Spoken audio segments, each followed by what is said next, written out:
नमस्ते दोस्तों, good morning. आज मैं नदियों के बारे में बात करने जा रहा हूँ। हमारी पवित्र नदियों का ये हाल कर दिया है। हम सारे बंदे हैं जय गंगा मैया और जय यमुना मैया, और ये सब इस तरह की नौटंकियाँ तो बहुत करते हैं पवित्रता के लिए। उसमें कोई फूल ले जा रहा है, कोई पत्तियाँ ले जा रहा है, कोई कुछ चढ़ा रहा है, कोई कुछ चढ़ा रहा है। नदियों में भाई कई तरह की पूजा पद्धतियाँ हो सकता है, ठीक है आप करो। जैसे माँ होती है ना, माँ, नदी को माँ कहा गया है हमारे यहाँ, यमुना को, गंगा को माँ के समान दर्ज। जैसे माँ को घर में किसी आपके अतिरिक्त चापलूसी की, आपके किसी अतिरिक्त प्यार की आवश्यकता नहीं है, ठीक ऐसे ही ये पवित्र नदियाँ हैं। इन्हें आपके किसी अतिरिक्त प्यार की आवश्यकता नहीं है। आप उन्हें उनके स्वच्छंद वेग में, नेचुरल जो निर्मल उनकी जो धारा है उसमें कोई अवरोध उत्पन्न ना करें, वही बहुत है। को कभी कुछ आपसे मांग नहीं करती, लेकिन आपने ज़बरदस्ती इनके अंदर नाले घुसेड़ दिए, आप उसके लिए आवाज़ नहीं उठाते।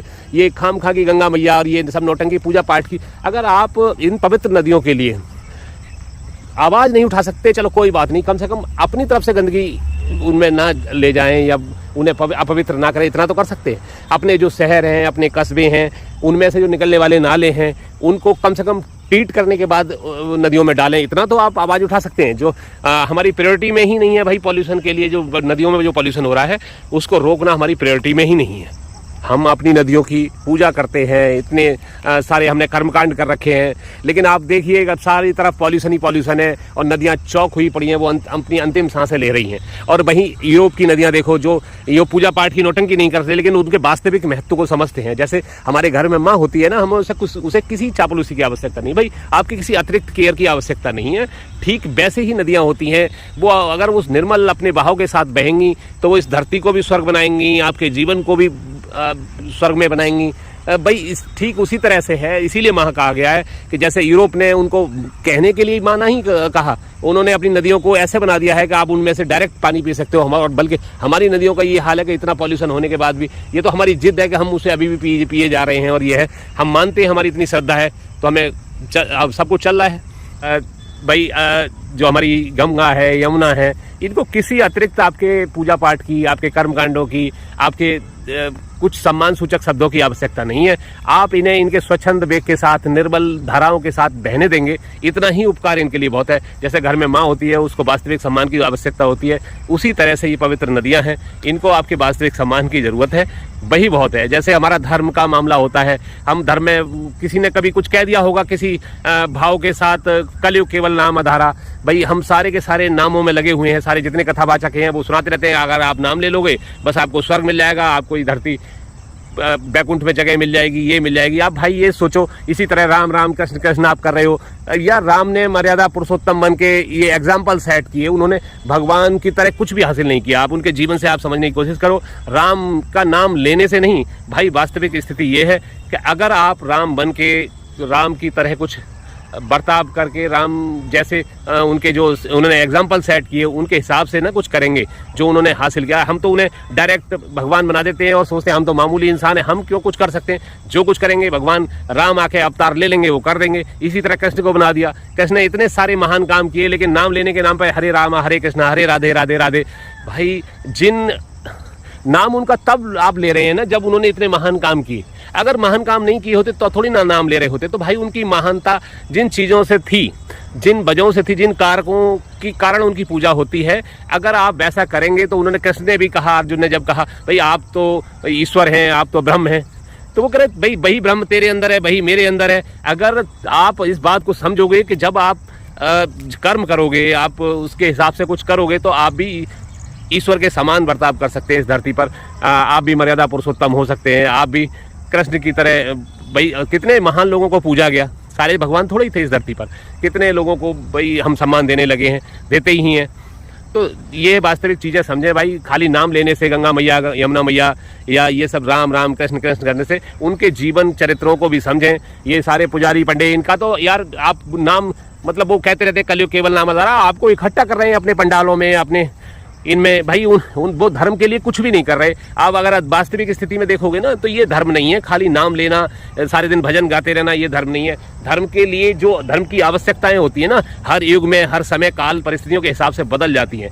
अगर आप उसको नहीं समझेंगे ना तो भाई आपको मिटने में जो सभ्यताएं जैसे नदियां होती है ना, निर्मल वेग के साथ बह रही हैं, और अगर वो रुक जाए तो वो तालाब बन जाती हैं, खड्डे बन जाती हैं, ठीक वैसे ये धर्म के प्रवाह को अगर हम रोक देंगे ना, तो आप ये समझ लो कि भाई आपको मिटना ही है यार। कोई दुनिया की कोई ताकत आपको मिटने से रोक नहीं सकती। मैं समस्त ये हिंदुओं के लिए कह रहा हूँ कि ये गंगा मैया, यमुना मैया और इस तरह की ये ना नौटंकियां करनी बंद करो भाई। अगर आपको वास्तव में खड़े होना है ना, तो उनके पॉल्यूशन के लिए आवाज उठाओ यार। कम से कम अपनी तरफ से पॉल्यूशन करना बंद कर दो।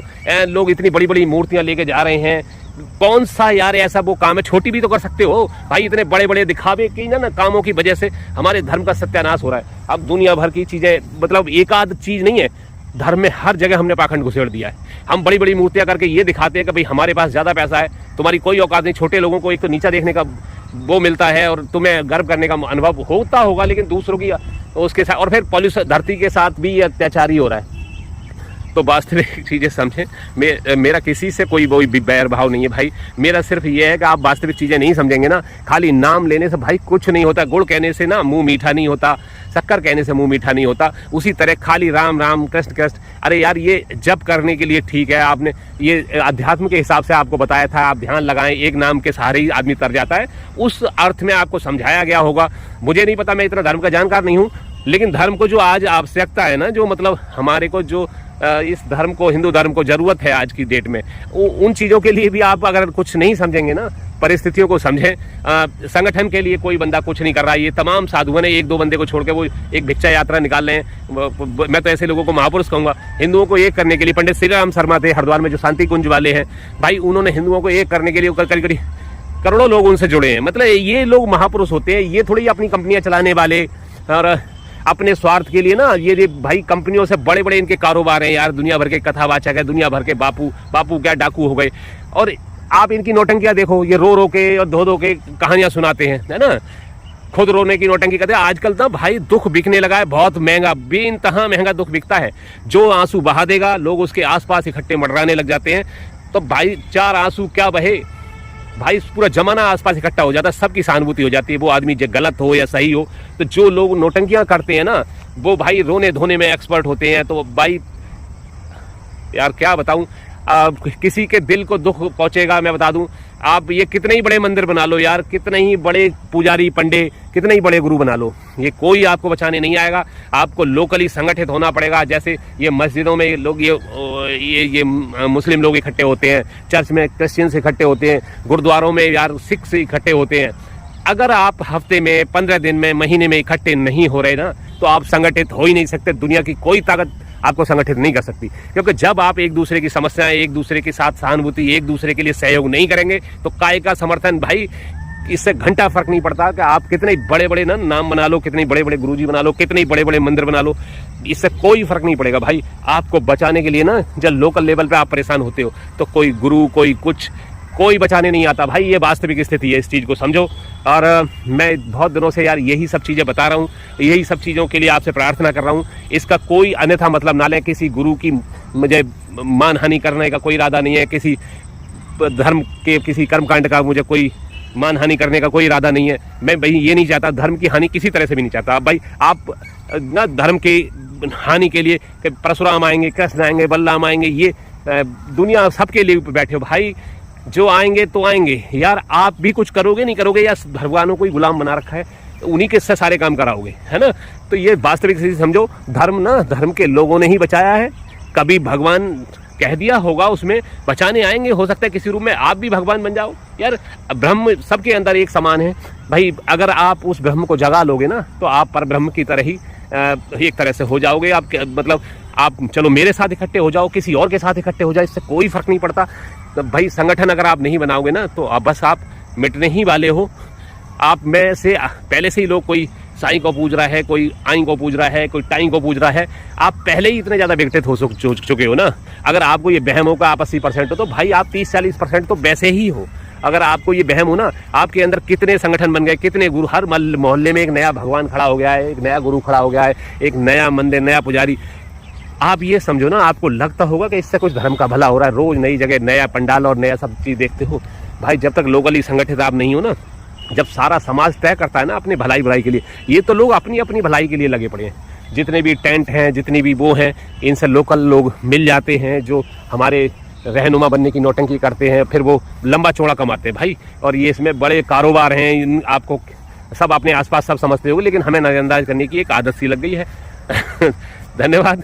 ये अगर आप कुछ कर सकते हो तो मुझे भी बताना, मैं भी खुद कंफ्यूज हूँ। मैं सिर्फ आपको समस्या ही नहीं बता रहा, जब हम लोकली संगठित होंगे तो उसके कुछ हल भी निकलेंगे। और भाई समस्याएं ना, वो कहते हैं आम आदमी वास्तविक समस्याओं से वाकिफ होता है।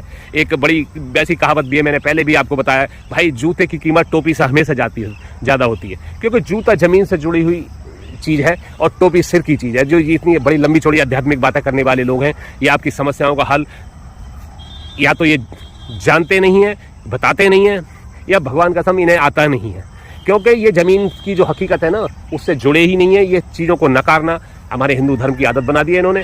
सारे दिन आपको शांति अध्यात्म का पाठ पढ़ाते रहेंगे।